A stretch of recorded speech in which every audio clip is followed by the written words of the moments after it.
O'Neal deep in the post, lots of contact there. Oh, what a block by Wallace! And a jump ball! Pistons down 4, 12-8, 7:38 to play in the first. A burst from Rodney, stuck into the rim! Count that baby, and a foul! Reggie inside for Andre, and a dynamite dunk!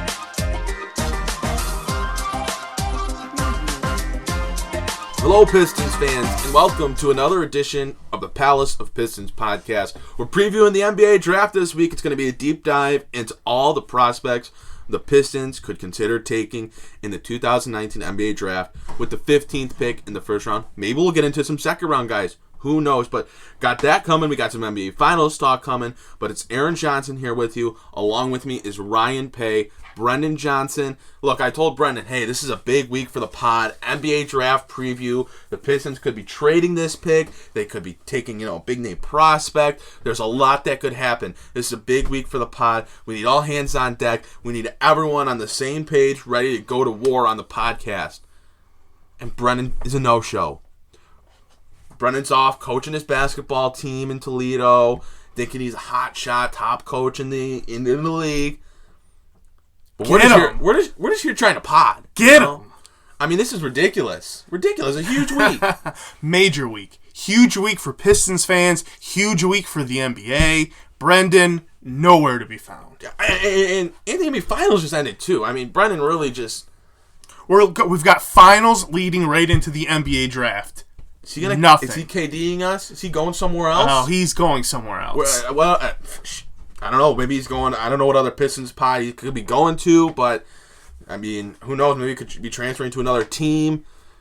But whatever, Brendan. We understand. But we're going to talk about a lot today. It would be wrong if we didn't start with recapping an insane NBA Finals.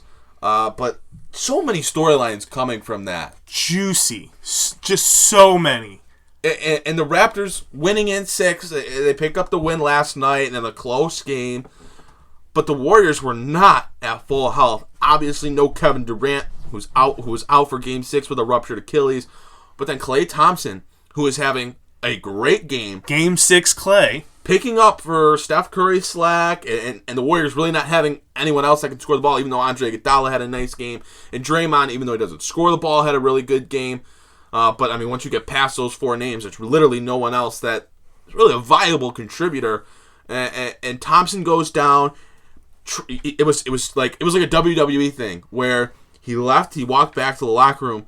Then all of a sudden you see him walking back out of the tunnel and he shoots his free throws and then he comes back out of the game. But he wanted to play, and the reports throughout the game were that Thompson was trying to get back in. He wanted to play. When the TV cut to him going back to the locker room, it sounded like he was saying, I just want to stay here. And the trainer said something to the effect of, well, go back there real quick, then you come back out, because they wanted to check him.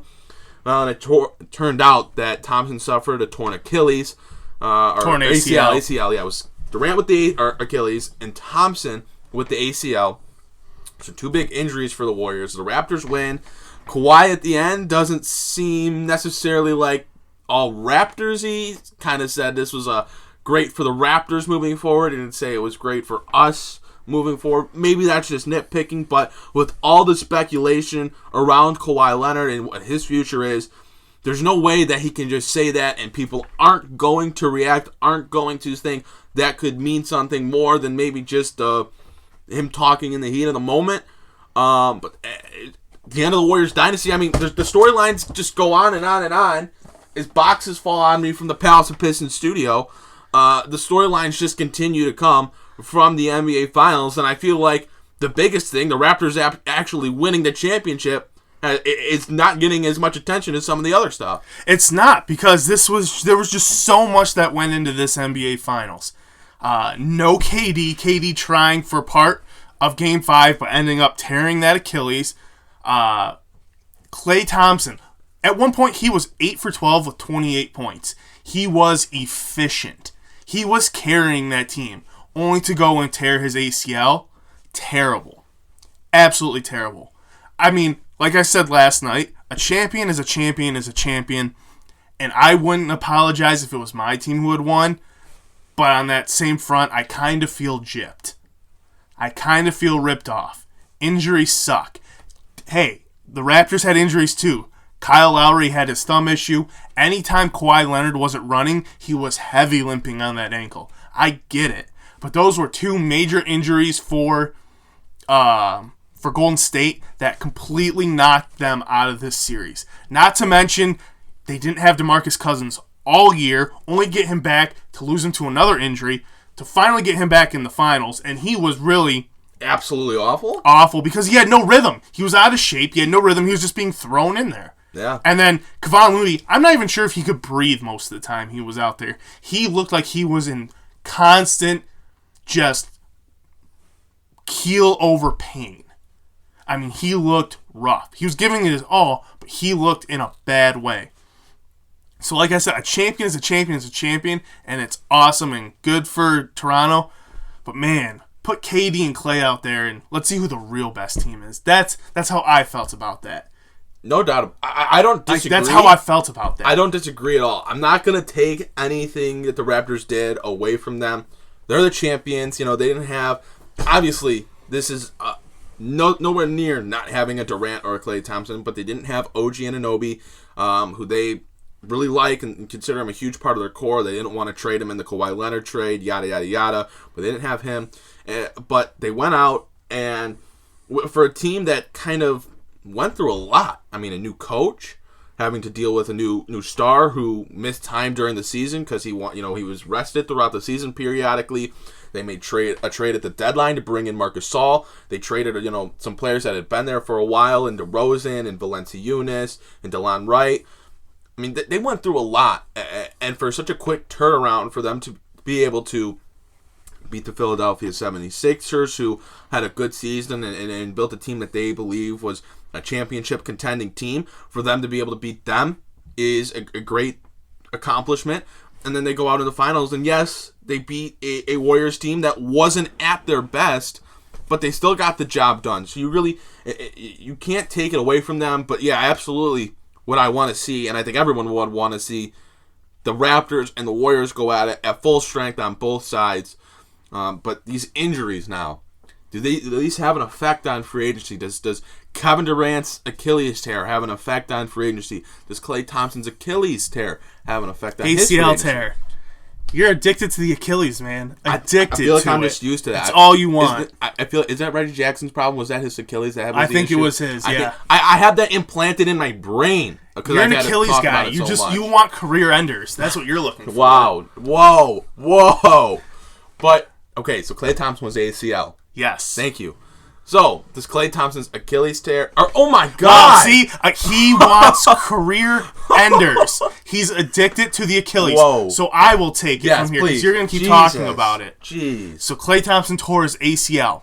Kevin Durant tore his Achilles. How does this affect the Warriors in the NBA going into free agency? Wow. I apologize. Wow. And I'll say this for it, because you're still reeling from the Achilles. I'll say this. Even if, let's say, which he's not going to, I truly believe Kevin Durant's gone, and teams absolutely should still take a chance on him and give him all the money. But let's say he does pick up his option for Golden State. It's just him getting paid. He's not going to play at all. Klay Thompson, early reports right now are he's out till at least March.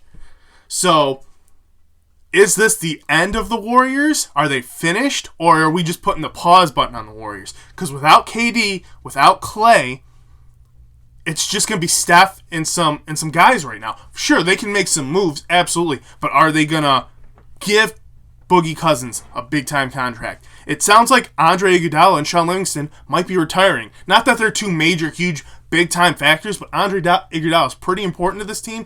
And for the team that has no depth, they rely solely on KD, Klay, Steph, and Draymond. After that, it's Shaun Livingston and Andre Iguodala and Quinn Cook. So Iguodala and Livingston are talking about retirement, so they'll be out of there most likely. Where do the Warriors go?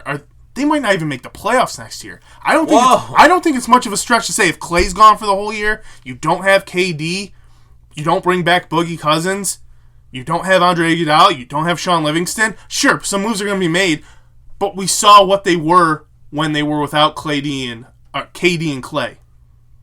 I don't think it's an over-the-moon stretch to say they could really struggle to make the playoffs for that 1 year. You know what? I don't either. You know, you make a good point.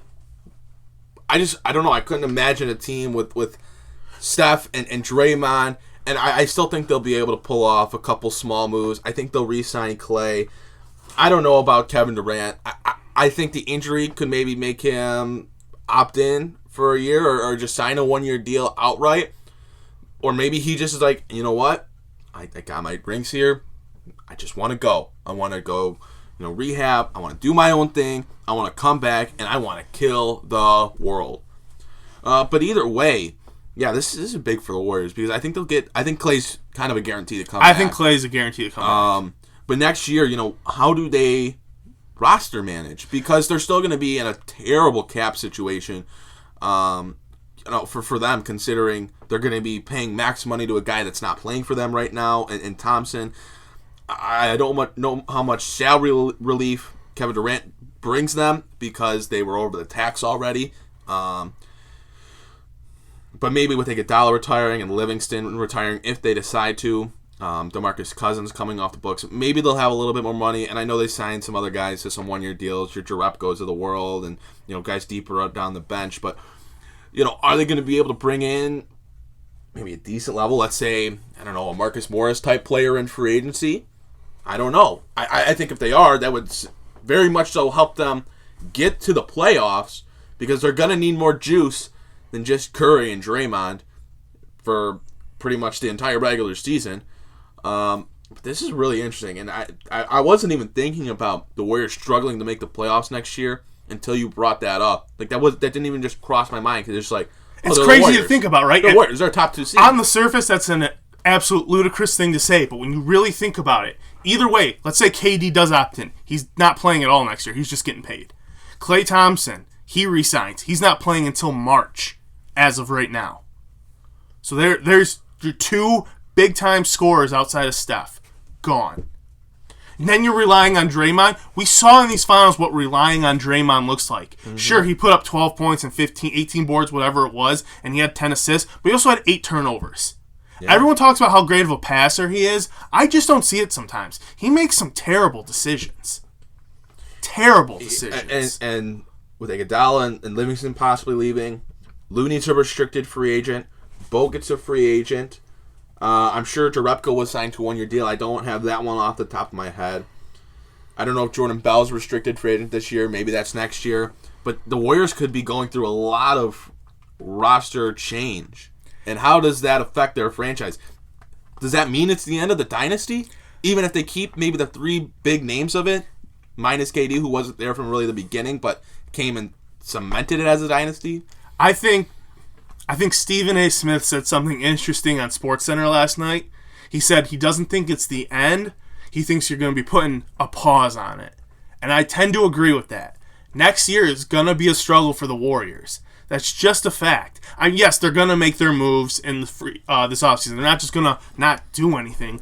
But when you're playing without a guy like KD and Clay, it just affects the team. You saw that this year. Mm-hmm. It hurts them.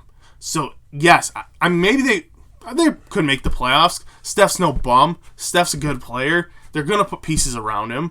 But maybe it's a pause on the dynasty for a year or two. I'm not saying it's going to be dynastic again, but I don't think this is the end of Steph and Clay making it to the finals as Warriors.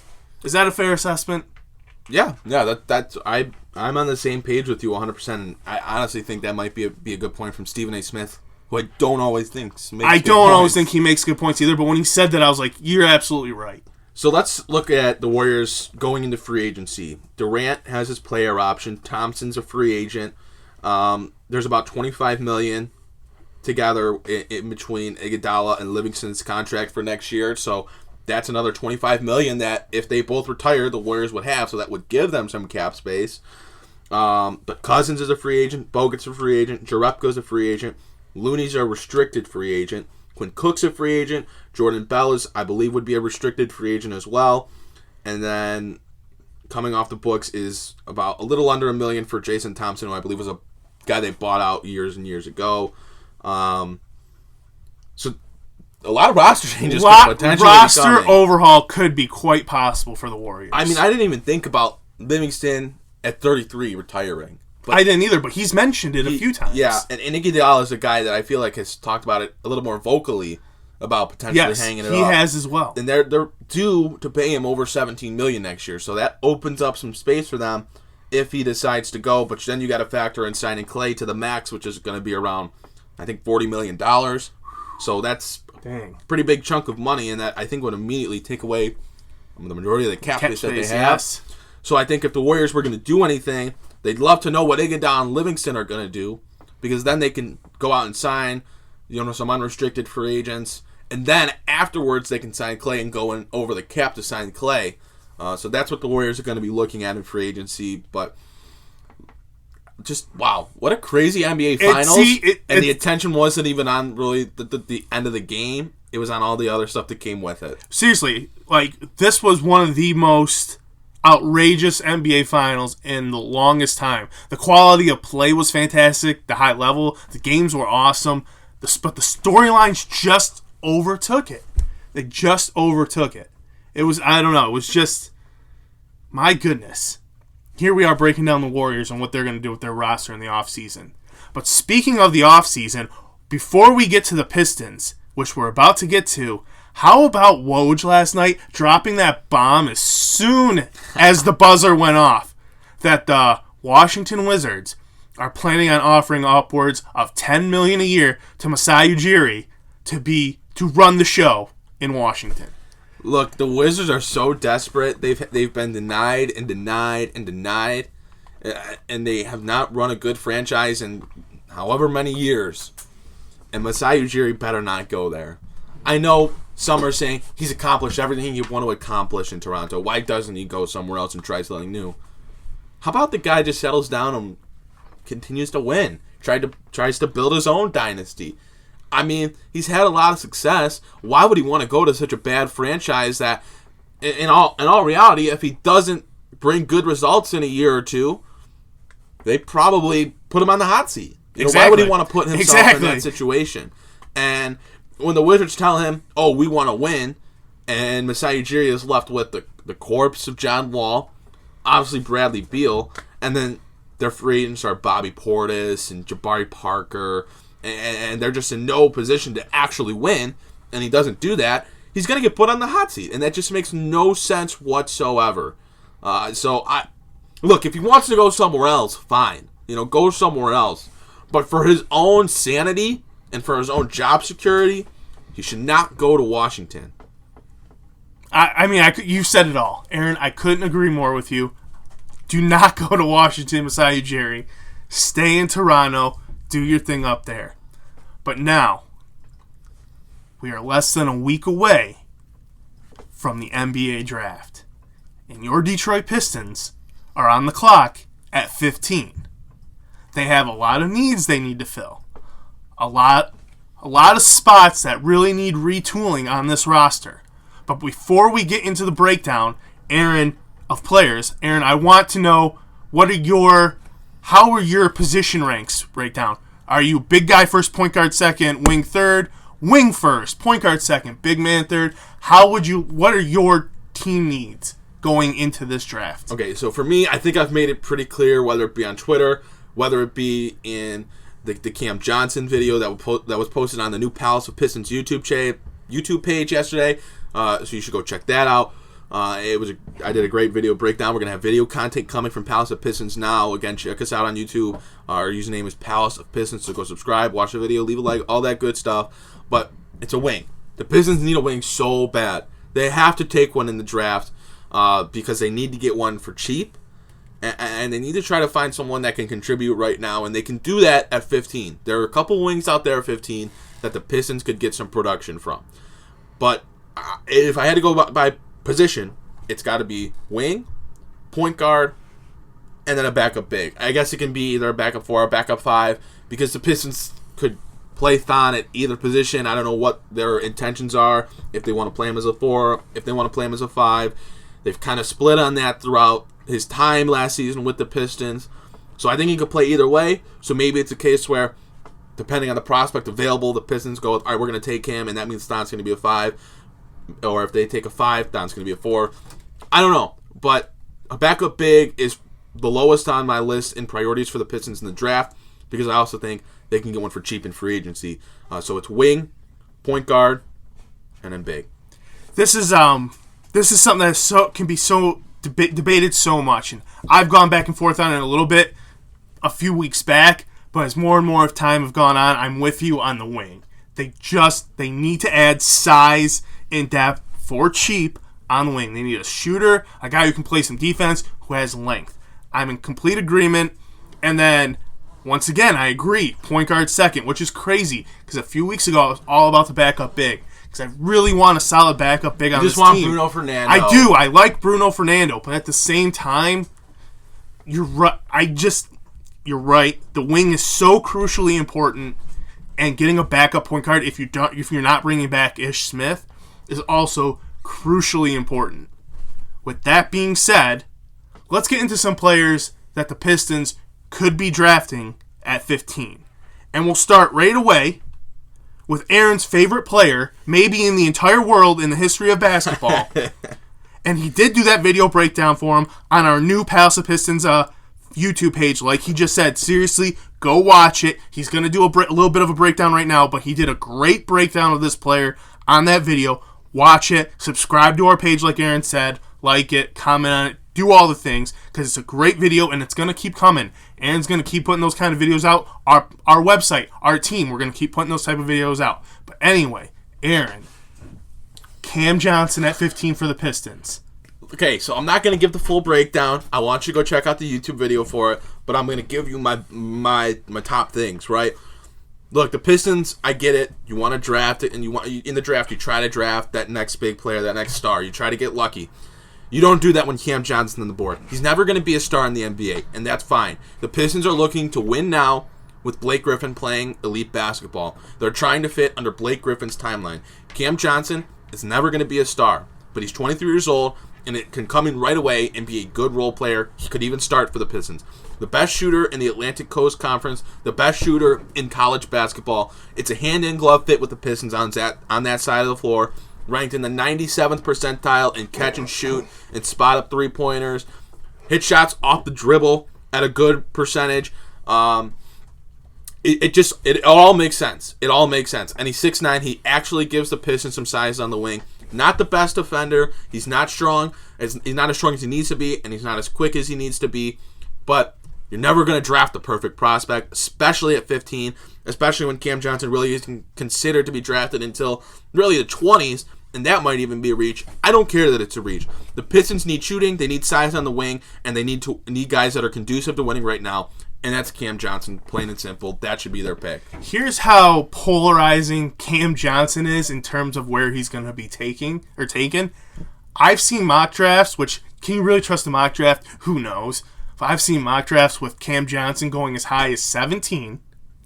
Literally, this week, 17. Other mock drafts with him going around 26, 27.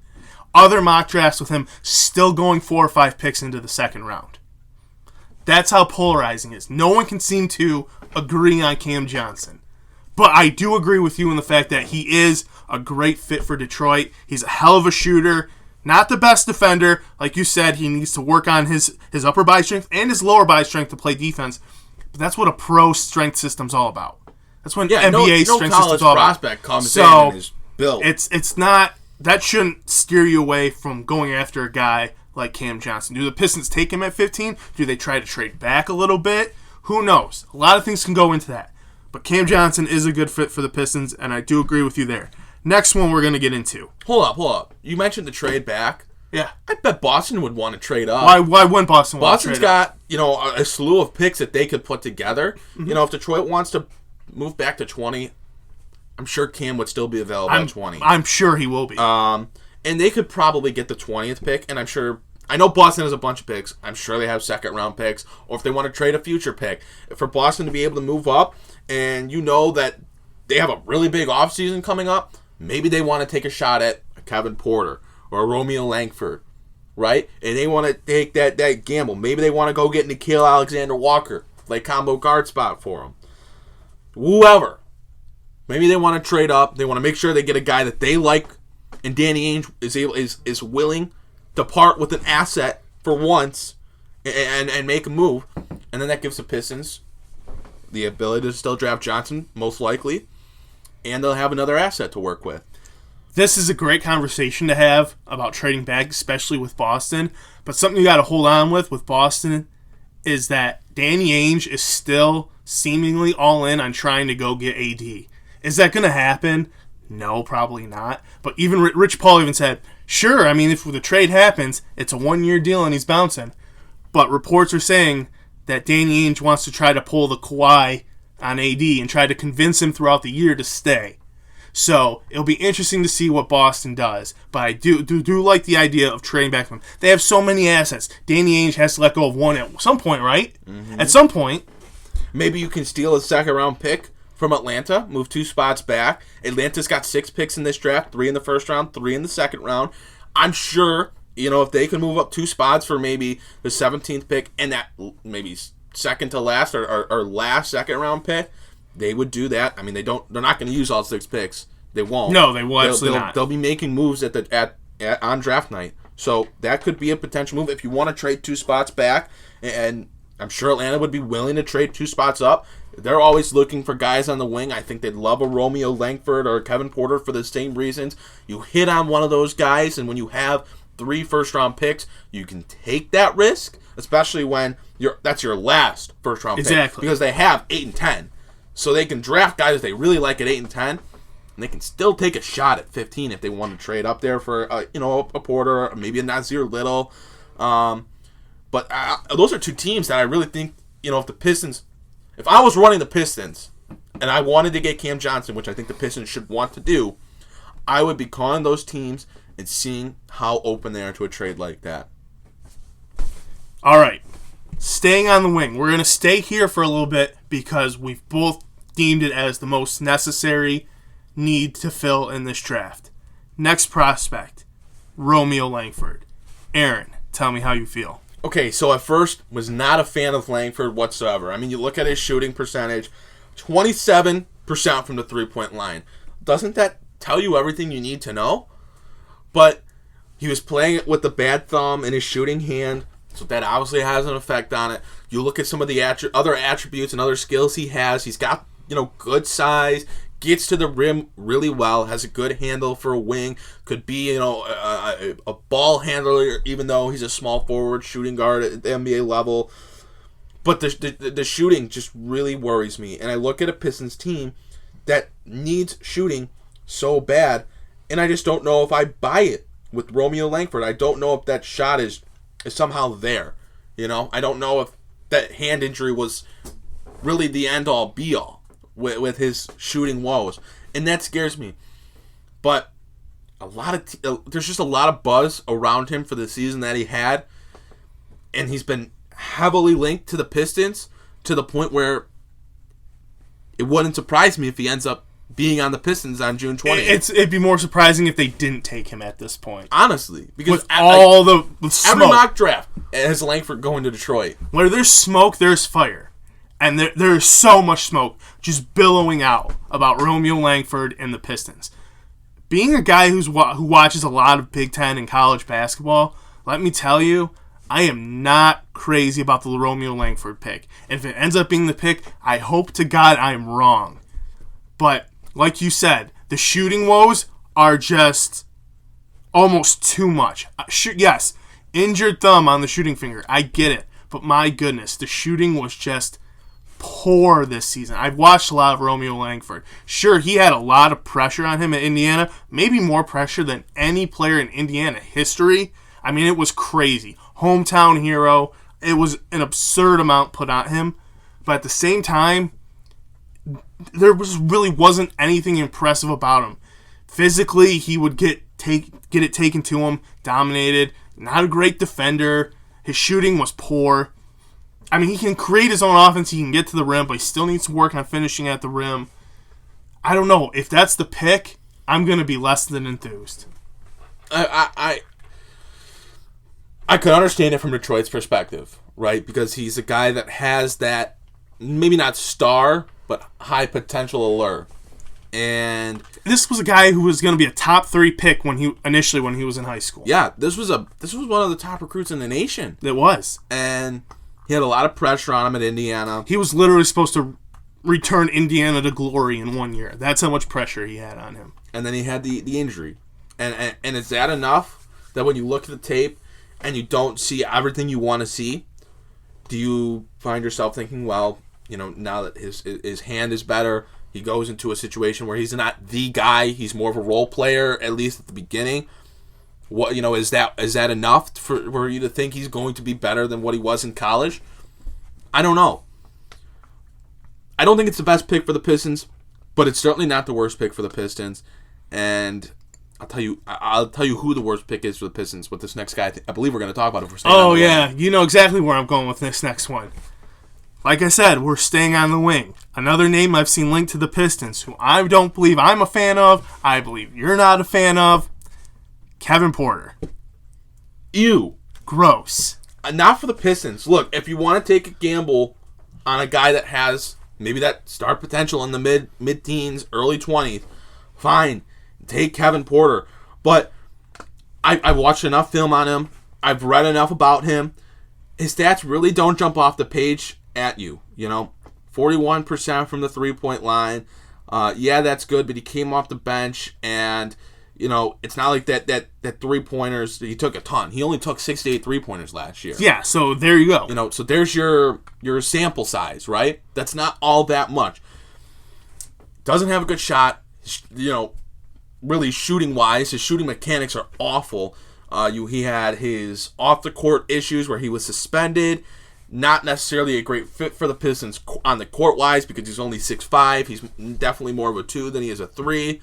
And, he likes to play off the dribble. Is not really a catch-and-shoot guy. Would not fit with the Pistons in that sense either because the Pistons need a guy that can be a knockdown catch-and-shoot guy. Maybe a secondary, hereditary ball handler and distributor. But Porter's a guy that loves to dribble the ball, likes to take shots off the dribble, and isn't the best creator for others either. So, just not a fit for the Pistons at all. I don't buy into his potential, really. But if another team wants to and they want to take that risk, like in Atlanta, fine, so be it. But Detroit should not be taking a guy like him on June 20th. You're right in the fact that if you're in a team like Atlanta, you have 3 first-round picks. If you want to use one of them to take a chance on a guy because he does have potential, go for it. But Kevin Porter, his stats are so underwhelming for what he did in the conference he played in. The Pac-12 isn't some basketball juggernaut anymore. UCLA is down. Washington, down. USC, down. Oregon is, they made their run this year, but for a vast majority of the year, they struggled too. The Pac-12 is just not some conference of champions in basketball like they like to proclaim themselves as. His stats were just too underwhelming. I don't know. I'm not there. For a team like Detroit who needs to hit on this pick, I believe they have to get this pick right. I don't think there's any middle ground here. I'm not saying this guy has to be a Hall of Famer, this pick, but the right choice has to be made. And Kevin Porter, not that guy. One other stat I'll point out, and then we can move on from him. He averaged under 1.5 turnover points. He averaged 1.4 assists per game. He averaged 1.9 turnovers per game. And that's a guy that's going to handle the ball a lot and should be, a distributor, a playmaker. And he averaged more turnovers than he did assists. That just can't happen. It just can't happen if you're going to take a guy like that. One more wing player. Hailing from Kentucky. Which one am I going to say? Because there's a couple. Yeah. But we're not going to go with the shooter. We're going to go with a guy who was linked to the Pistons very early on, and who on Twitter, some fans seem to be a big fan of. Keldon Johnson. Aaron, your thoughts? He's like the second shooter. Tyler Hero's shooter 1A. Yeah. And Johnson shooter 1B. But, I mean, I don't have negative feelings about Johnson. I don't have the most positive feelings about Johnson. 6'6", shot 38% from the three-point line. Probably a little undersized to play the 3, which is kind of the theme of this area for the Pistons in the draft at 15. A lot 6'5", 6'5.5", 6'6" guys that really aren't small forwards and what the Pistons need because they had no one on their roster that was a small forward that was taller than 6'6". But Johnson's not a bad player. If the Pistons were looking for a shooting guard, I'd like the pick a lot more. So I just don't see a lot of small forward in him. And my mindset for the Pistons at 15 is they're taking a small forward. Why in the world would they take a shooting guard when they have 3 young shooting guards on the roster and they have a 4th in Langston Galloway? It just doesn't make all the sense in the world. Would I be the most enthused about the pick? No. Would I hate the pick? No. Do I think there are better options? Yes. But Keldon Johnson's a solid player. The numbers back that up, and he'll be a fine player in the NBA. He's one of those guys that I think is a safe pick in the teens, early 20s. I like Keldon Johnson as a player quite a bit. I think he's a very solid player, but you have to get size on the wings if you're the Pistons. It's not like you have the luxury of having size and guys already where you can take a chance and a guy who's more of a shooting guard, like you said, and a 6'6" Keldon Johnson. We need guys who are standing 6'7", 6'8", 6'9", out on those wings. We can't keep continuing to have these 6'5.5" guys out there on the wing trying to defend and play against guys who are 6'8". It just doesn't work. If we were in need of a shooting guard, sure, the pick would be, like you said, a very good one. It would have me excited. But that's just not what the Pistons are looking for. Now, we could stay on the wing and keep talking about some prospects, but let's switch it up a little bit. A guy who projects as maybe a shooting guard, but with time can develop into quite a point guard. Nickeil Alexander-Walker. Big fan of Walker. He's probably number 2 on my big board in terms of the Pistons. Even though I know the Pistons need a wing, Walker just excites me so much as a combo guard, a guy that could even play the 3 in a small lineup. And we know Dwayne Casey likes small lineups. So Alexander Walker is a guy that really excites me. Would be happy if the Pistons took him. Shoots the ball, gets to the lane, great passer, has good size for a point guard or a shooting guard.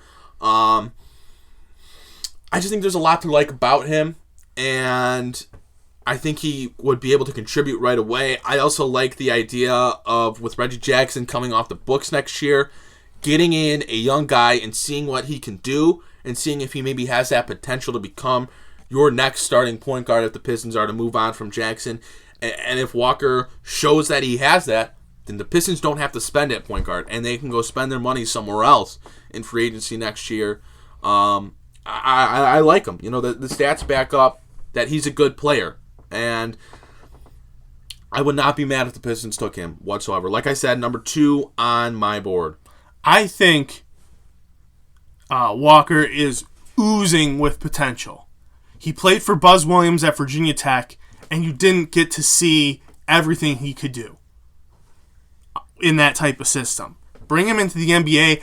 I think this guy can take that step to be a fantastic point guard in this league. So that begs the question, do you take the best player available at 15, or do you stick to the need of wing?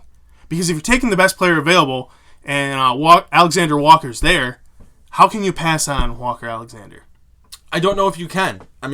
16 points, 4 rebounds, 4 assists, over 37% from the three-point line.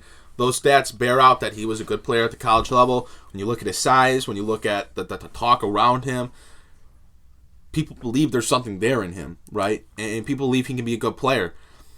And if the Pistons have that opportunity to take him, maybe they don't say no. I know Cam Johnson is the guy that I think Detroit should take. But if they decided to take Alexander Walker instead, I just couldn't blame them. I couldn't be like, oh, that's just, I don't know why the Pistons did that. That would be the one guy I think that I would be like, fine. I can see taking him over Cam Johnson. And I know I'm bullish on Johnson. I know I'm probably higher on Cam Johnson than every other person in the world, minus North Carolina fans. But that's just how much I believe in him. If I found the prospect I like, I'm gonna give my sense on him, give my 2 cents on him, back him up. But I wouldn't be mad with Alexander Walker. I think he's going to be a good player, and I really like that he could potentially be that point guard for the future at the Pistons. And one other thing, the point guards that we're seeing come in the NBA today, 6'5", 6'6". Derek White, Shai Gilgeous-Alexander. These next generation of point guards, they're taller, they're bigger. And Nickeil Alexander-Walker's 6'5". I'm willing to take my chance. I mean, DeJounte Murray, the list goes on. There's a lot of these younger point guards, they're taller now. I just think in an NBA style system with Dwayne Casey coaching him, who's known to put young guys in good situations to help them grow, I just don't know how you could pass on this guy if he's there at 15. Like you said, if you can land this guy, you don't have to worry about point guard per se in free agency. Maybe it might take a minute. That's the hope. That's the hope this year. I think it might take a little more time than that to fully develop him into point guard status. But I've watched enough of this guy. He just oozes potential. I mean, as a passer, like, it's there with him. Like, he's going to be a point guard. The passing is there, the size is there, the vision is there, and then when you add in his shooting and scoring ability, I just don't see how he doesn't project as a point guard. No, exactly. You're dead on. It's kind of like Donovan Mitchell, right? And that's what I wrote about Mitchell during the NBA draft a few years ago. When I settled on Mitchell as the guy for the Pistons, I said, this is a guy that can end up playing point guard in the NBA. He can distribute the basketball.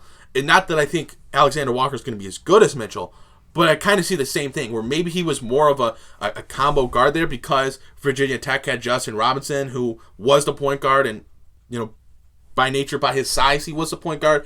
But Alexander was a very good, you know, shooting guard, small forward, wing for them that is a point guard as well. He just was taller and could play the 2 and 3. So he projects as a point guard for me. That's the way I view him. I view him as a point guard in the NBA. And with the Pistons' need for that, whether it be as a backup this season and a starter down the line, you give Alexander Walker a year to develop under Reggie Jackson, get his feet in the water, learn a little bit.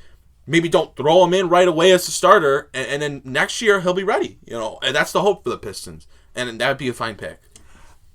I can't argue it because I think that's I've gone back and forth with who I want, and I think Alexander Walker is who I want the Pistons to take if he's there. Next prospect for you, Aaron. He'll be there.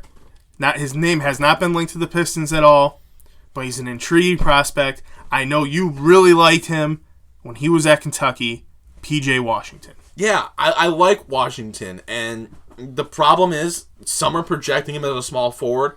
I know he's 6'8", but I don't think he's a small forward. I think he's a power forward, and, you know, the shooting is there, 42% from the three-point line, 15 points, 7.5 rebounds, nearly 2 assists. Not a bad passer. I wrote about him before. Not a bad passer for a power forward either. And, you know, we talked about the Pistons needing a backup big.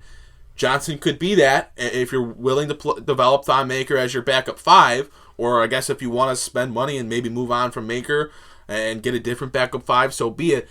But Washington wouldn't be a terrible pick. I just don't know how high on the priority list he would be with me for Detroit. You know, would I be upset if the Pistons take him? No, but I'm going to assume that there will be better options on the board on with the 15th pick.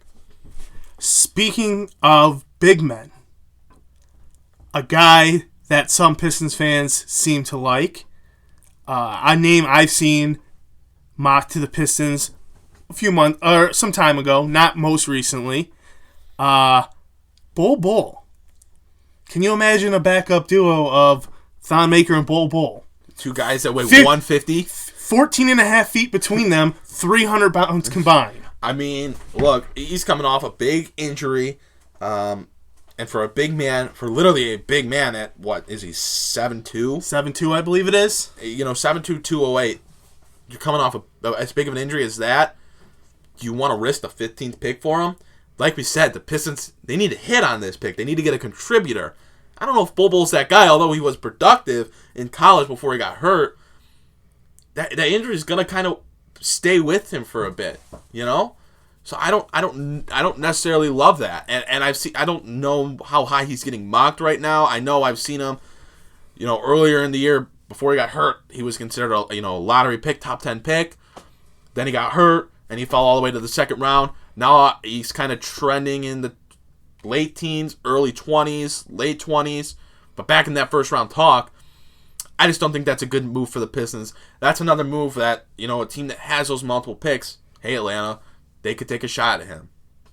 Agreed. You're not going to see me argue. I can't do a backup big man duo of Thon Maker and Bol Bol. Just can't do it. You got to have some meat on the back line. Not that this is even being considered by the Pistons, but you're right. Like we said, you got to hit. I don't think Bol Bol would be a hit for Detroit. Next prospect for you, Aaron. A teammate of your friend Cam Johnson. I know where this is going. A McDonald's All-American coming out of high school.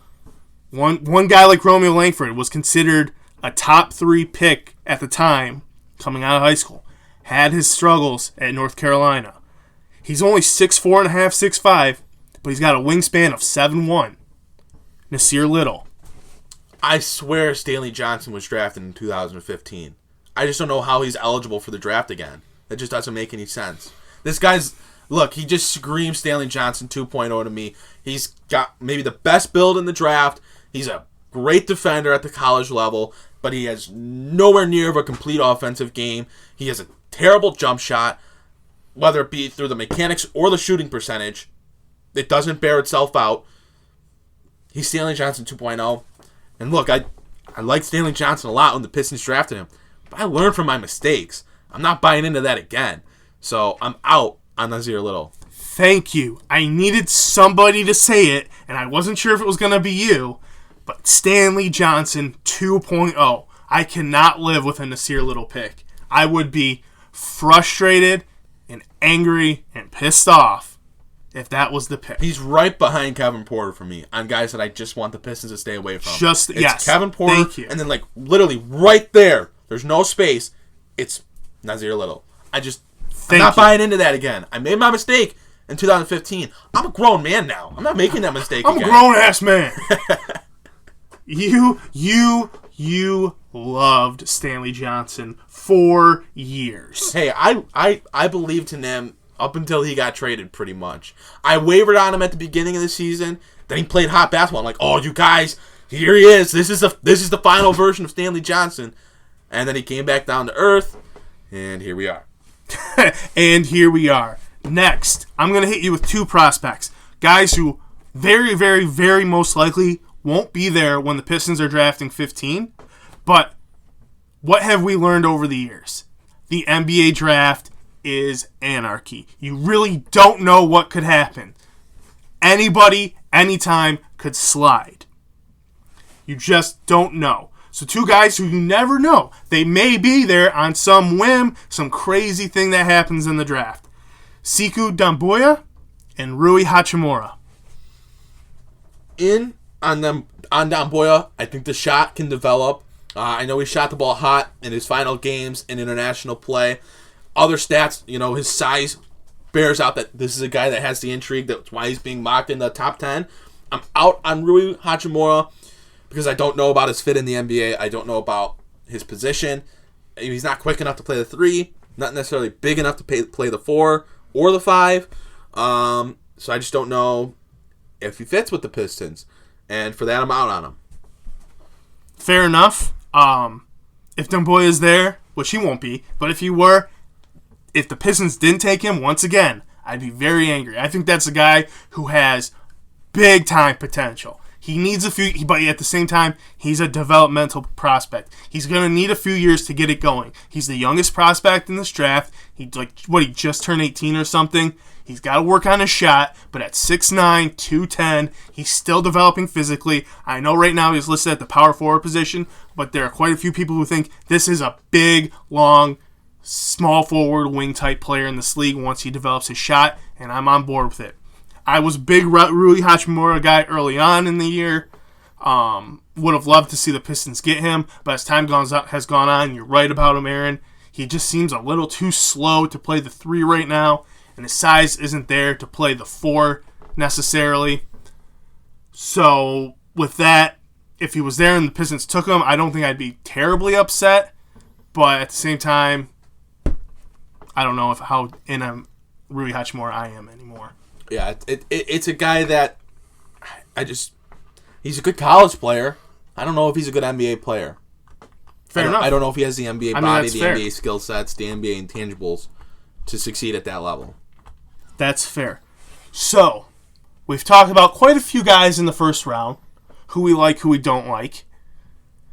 So let's dive into the second round just a little bit. Let's give it a real deep dive for these Pistons fans.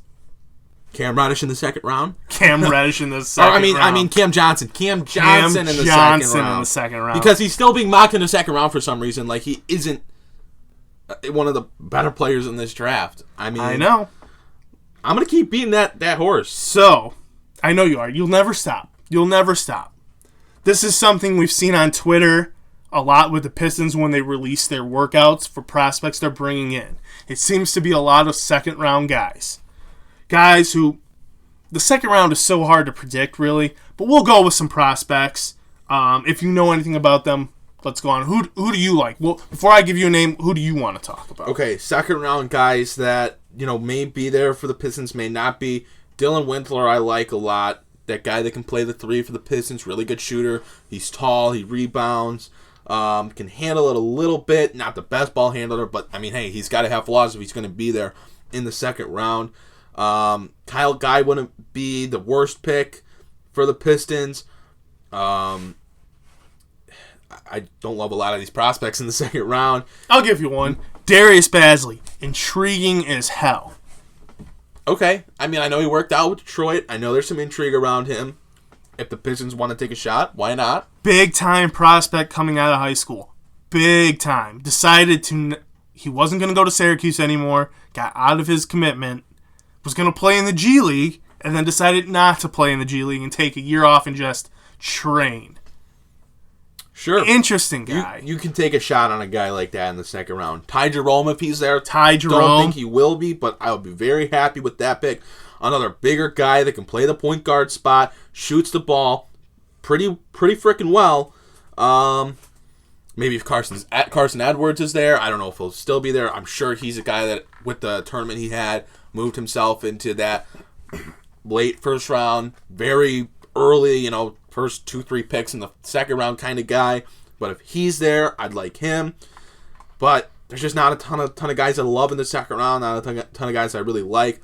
So I'd be fine with the Pistons taking that shot on a guy like Paisley, and seeing what happens. Fair enough. Or a guy like Jalen LeCoux. Point guard. Oh. Point guard, if you want to test the waters with that and you don't take a point guard in the first round, I would be very fine with that. If you're taking a chance, might as well take a chance that has that high reward ceiling. Right. And LeCoux's a guy that, a big name, didn't play college, just played, I believe it was IMG Academy, was it? I think so, yeah. And has put his name in the draft. I would be fine with the Pistons making that move. Interesting. You're right about the second round. Honestly, for me, the second round is all about taking a shot. But the Pistons have done a good job in the second round. This front office did a good job last year. They did a great job last year. With Brown and Kyrie Thomas. They did a great job. Now, if their scouting tells them a certain thing and they go for it, I'm not going to argue it. But if they want to take a shot, I'm not mad at them taking a shot either. If they see that Eric Pascal is going to be a great NBA player and has a great fit with the Pistons, fine. But a Paisley or a LeCoux, you want to take a shot on one of these freshmen that, maybe didn't have the best season, maybe a Lugan Stort, fine. Go ahead, take your shot. Let's see if it pans out. As long as you hit with your first round pick, you can mess around in the second round. Let's be honest. I agree. If they hit in the first round, take that chance, swing for the fences on a guy in the second.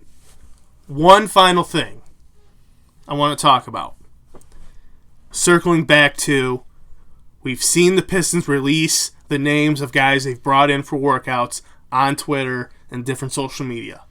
A lot of these names are guys who were second round picks or not really going to be drafted at all. More like G League players.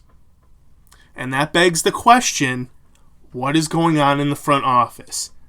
Aaron, if you had to choose right now, considering we're not seeing prospect names be released for guys who would be taken at 15, are the Pistons trading the 15th pick? Look, the days are dwindling on the NBA draft. It's going to be here. And I know the prospects don't come in until that, final week or so, but we're in that final week. The Pistons released their draft workouts, for today, Friday. And it's, Nick Ward, Juwan Morgan, Bryce, or the guard from Auburn, whatever his name is, it's Brown something or something like that. But another second round, maybe not even drafted kind of guy. They're not looking at all these guys that are first round prospects, and that's kind of raises your eyebrows, as it should. You don't see the Pistons bringing in anyone that's a first round talent. Bryce Brown, John Elmore, Dante Hall, Jawan Morgan, Don Maker's younger brother, Matur Maker, and Nick Ward. Those are their workouts on Friday. Any of those guys have a chance of being drafted in the first round? No. So they were bringing in all second round guys again, and now we're under a week until the draft. It's getting close. And we've seen a handful of guys come in for workouts with the Pistons that are first round prospects. We've seen Nickeil Alexander-Walker. I believe was Langford in. I think he was. I think Kevin Porter was in. Nazir Little was in. After that, I just don't know how many there are. Yeah, there's still more guys you could bring in for a workout. Right. To see. And these next few days, I guess, are going to tell it, because I don't really know how many guys are going to be working out with teams the day before the NBA draft. So, sure, the Pistons have brought in some guys maybe they're really zeroed in on, but it's not like they're just bringing in like a ton of guys that can really see what they can do. It seems like they're either really zoned in on a few guys, and that's why they brought only a few of those guys in, and they'll make a pick from that. Or maybe that pick's just not happening here in Detroit. I know Detroit is willing to trade that pick. I know they're willing to trade it, and maybe they will. I'm going to leave it at that. Maybe they will. But yeah, I'm just going to leave that one at that. Just because. Just because. Well, we are less than a week away at this point. June 20th, next Thursday, NBA draft. It's upon us. It's the NBA summer. It's going to be crazy. It's going to be real crazy. It's going to be nuts. We're a week away, fellas and ladies and everyone who listens. That being said, Aaron, great breakdown on your prospects today. Thank you. People listening at home, I hope you learned something. I hope you have some prospects you're interested in. Guys you want brought on the team, let us know. Tweet Aaron, Johnson NBA. Tweet me, at Ryan Paye, at Palace of Pistons on Twitter. Let us know. Who do you guys want the Pistons to bring in? Who do you want them to draft? Or are the Pistons even drafting at 15? That being said, follow us on Instagram, Palace Pistons. Follow us on Facebook, Palace of Pistons. New on YouTube, thanks to Aaron. Go watch that video breakdown on Cam Johnson. Aaron does a great job with I will sell you on Cam Johnson. I promise you. And if I don't sell you, I'm not giving you anything. There's nothing you get back. Well, then Aaron's just not really good salesman. Thanks for the view, and still subscribe. But seriously, subscribe on iTunes, SoundCloud, Podbean, wherever you get your podcasts. Tell a friend. All the good stuff. You guys know Leave what a to do comment. By now. You know what We've to do. been doing this long enough. We don't need to keep telling you this, but we're going to keep telling you this. Just help us out. Help us out. We'll help you out. It's a big family here. Yeah, it is. And it's going to be a great week. We'll have some more content coming from you. Again, we'll have next week's podcast dropping the morning after the NBA draft goes down. So you'll get our reaction very shortly after the NBA draft.